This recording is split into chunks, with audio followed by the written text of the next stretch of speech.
camina la naturaleza, la ciudad, la montaña, el campo de la vida, el paso de la muerte y el aliento de tu pupila, hombre y mujer, joven y viejo, esencia de multitudes, gris anónimo y con el grito de un nombre cierto. Te veo en un cuerpo que abarca simultáneo tiempo y eternidad, al amanecer, al crepúsculo, al sol, a las lunas llenas y sus extensivos y sus extensiones de luz, oscuridad. En una sangre inquieta y suave, corazón líquido sin fronteras. Me preguntaron cómo vivía, me preguntaron, sobreviviendo, dije, sobreviviendo. Tengo un poema escrito más de 1000 veces, y me repito siempre que mientras ayer. Eduardo Medina Mora, embajador de México ante la Casa Blanca. Estamos en una institución cultural para las Américas, pero naturalmente para México, es el Instituto Cultural Mexicano en Washington, D.C., y acabamos de participar en lo que es el Congreso de la Academia Norteamericana de la Lengua Española de Estados Unidos. Quiero que me haga una pequeña reflexión sobre su visión del español como lengua y su implicación cultural y sociopolítica en este país. Mira, es evidente para cualquiera que cruza de este a oeste, de norte a sur, en cualquier latitud, los Estados Unidos, que el español, la cultura española, lo hispano, lo latino, es omnipresente. No solo porque ahora el 17% de la población es de origen hispano, sino porque hacia adelante la mayor parte de los nuevos estadounidenses serán latinos. La potencia de la expresión hispana en los Estados Unidos es extraordinaria.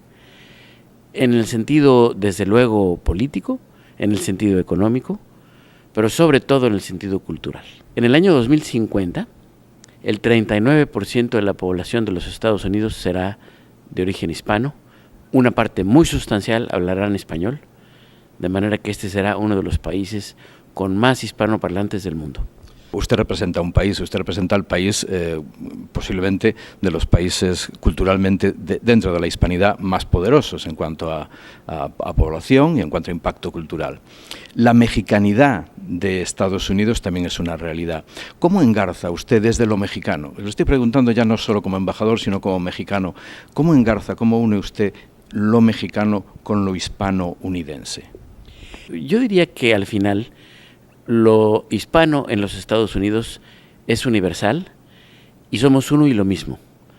No importa que un chico dreamer, de estos que han llegado aquí muy jóvenes y que ahora pueden aspirar a soñar de un modo distinto, a integrarse plenamente a la vida y a la cultura y a la economía de este país que los puede abrazar, no se distingue entre el origen nacional de un mexicano con el de un hondureño, con el de un salvadoreño, con el de un gallego.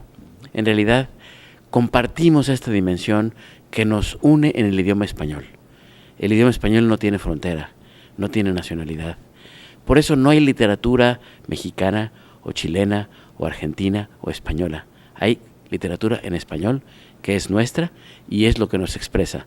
Eso es profundamente mexicano, como es profundamente latinoamericano, como es profundamente también ahora estadounidense. Jaime Labastida es director de la Academia Mexicana de la Lengua.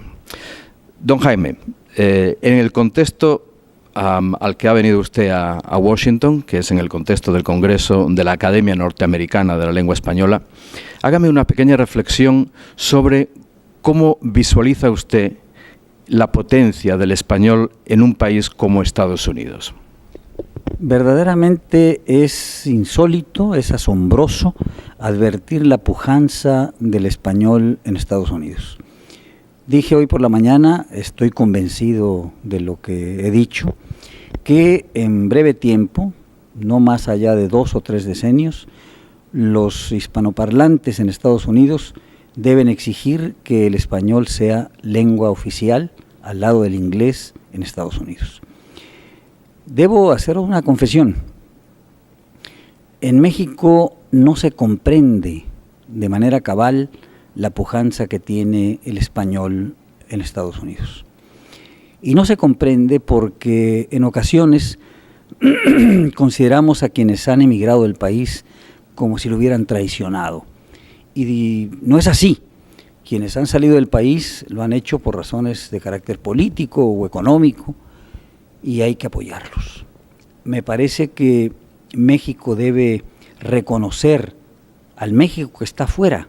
Es el México al otro lado de la frontera. Es más, se están borrando las fronteras pese a que quieran levantarse muros. Y creo que es absolutamente necesario que nuestro país, al lado de la Academia Norteamericana de la Lengua Española, yo ofrezco la voluntad de la Academia Mexicana, debe hacer mucho por el español en Estados Unidos. Alberto Ambrogio, director de la Academia Norteamericana de la Lengua Española en el área de Washington, D.C. Estamos celebrando lo que tú has definido como un congreso histórico de la Academia, aquí en la ciudad capital de Estados Unidos. Estamos celebrando una recepción en el Instituto Cultural Mexicano. Dime, no desde el poeta, no desde el intelectual, ni siquiera desde el académico, sino del ser humano Luis Alberto Ambrogio, el hispano-unidense, ¿cómo te sientes hoy?